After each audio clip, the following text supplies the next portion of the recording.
Please welcome our first guest speaker, Brigadier General Andrew Neibel.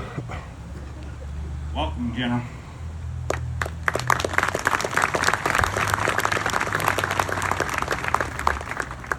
All right, good morning, everybody.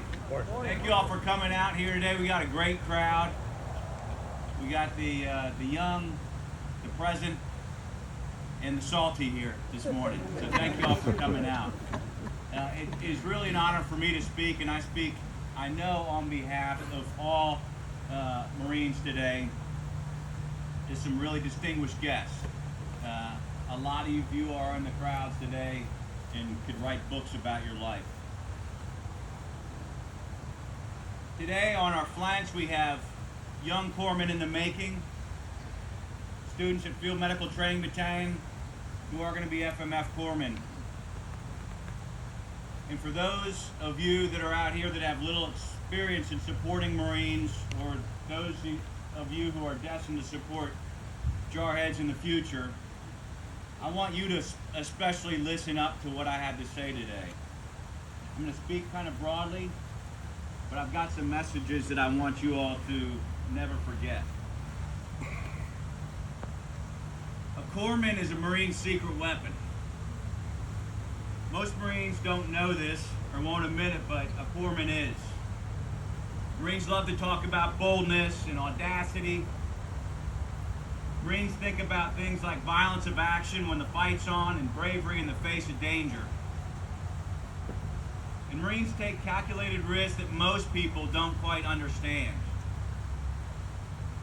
But when a Marine really becomes a warrior, they know that there's a corpsman close by. Why is that? Because you are a life insurance policy for a Marine during a fight. You allow us to take chances, to be bold, to be ferocious fighters when the rounds are flying. And guess what? When the rounds are flying, you all are right in the middle of it with us. You fight just as ferociously as a Marine does to protect your Marines and your patients.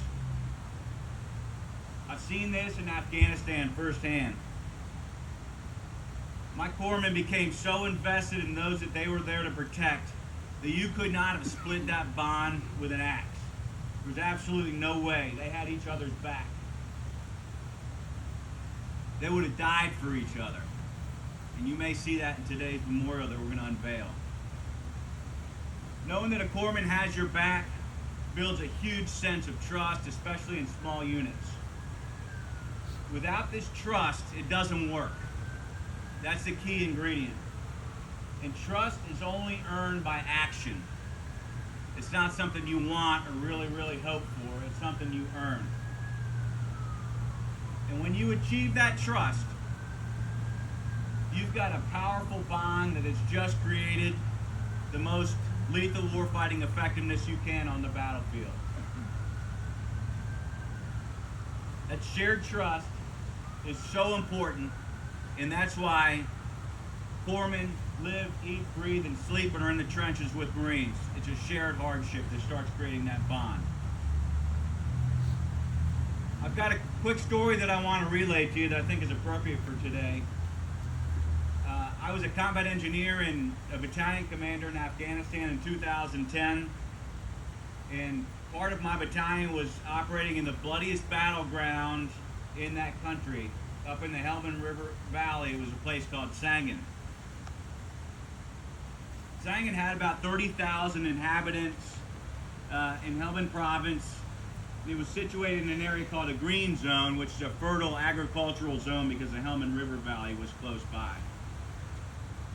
It was very well known for its opium production, which the insurgency and the Taliban would use to fund a lot of their fighting. The opposition to the Afghan government and our presence came from a mix of Taliban, local tribesmen, and drug traffickers who were fearful that the troops that were in the area might destroy their opium poppy crops. You can look this up. More British and Americans died in Sangin than any other of the country's roughly 400 districts over the course of the war in Afghanistan. My battalion was charged with clearing out IEDs in the area in Sangin. IEDs are improvised explosive devices. For those that were in Vietnam, you know them as booby traps, landmines, the same type of things, and they're employed against vehicles, foot patrols, and a number of other things. On one occasion, we were charged with clearing a place called the Sangin Wadi. A wadi in Afghanistan is like a drainage ditch. It's in dirt, it's formed by runoff. And it was an avenue of approach into the town of Sangin. The Sangin Wadi had recently been at a site of multiple Marines killed in action. The new battalion that moved in, 3rd Battalion, 5th Marines, they were new, they were getting to understand the lay of the land, and they took some significant casualties. At the time, there was also significant casualties happened from what was called the Sangin Sniper. The Sangin Sniper was maybe 1 or 2 mercenaries that were employed by the Taliban. I had a company called the Mobility Assault Company. This was a mechanized company that would go out and mechanically clear and breach their way through the wadi to clear these IEDs. They did this by using a mine clearing line charge, or a MICLIC. This is 1,750 pounds of C4 that's linked together like sausages. And it's fired out of the back of an assault breacher vehicle with a rocket. And it goes about 100 meters out and lands, and then it detonates, and the overpressure destroys these IEDs. Well, as most of you know, the enemy has a vote, and when you're mechanized, we were buttoned up because of the Sangin Sniper. We didn't want Marines getting shot while they were clearing. So they laid out concertina, the equivalent of concertina wire that would get caught up in the tracks of these assault breacher vehicles. Assault breacher vehicle is like a tank. And during our breach, the lead vehicle got caught up in concertina wire, and it ground to a halt. And when I say everyone was buttoned up, I mean there was no foot patrols out on the flanks because of the sniper threat. When your vehicle comes to a halt, you've got a line of vehicles. You become susceptible to indirect fire and rocket fire because you're fixed now. Not a good place to be. So my Marines had a decision to make. Do they hold tight and call for backup, close air support, reinforcement, or do they take action and get out and clear this wire and put themselves at risk?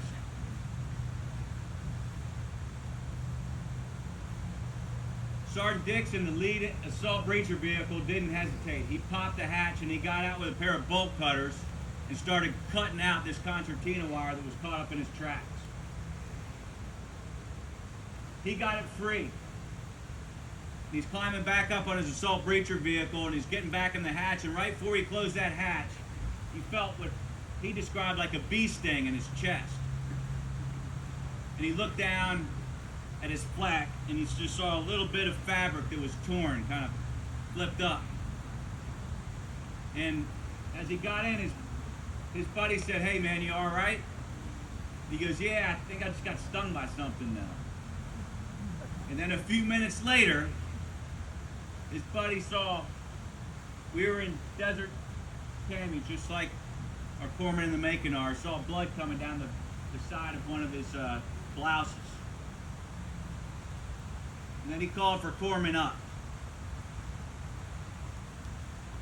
So the doc arrived, applied some life-saving aid until a helo medevac could come and take him back down to the Roll 3 in Bastion.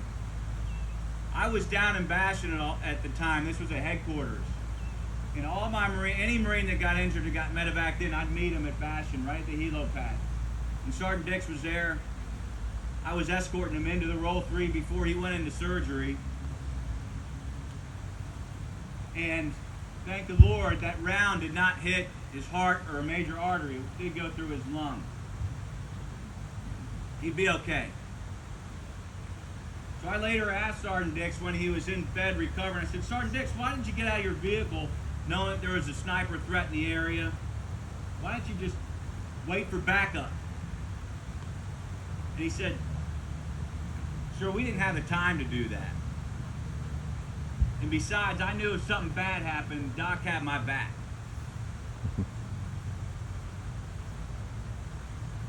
Doc had his back. That's all he needed to know. That's the power of the angel of the battlefield, the corpsman. It's real, and I thank all of you in the past, those that are corpsmen right now supporting our Marines, and for all of you that will be supporting our Marines in the future. Thanks and simplifying.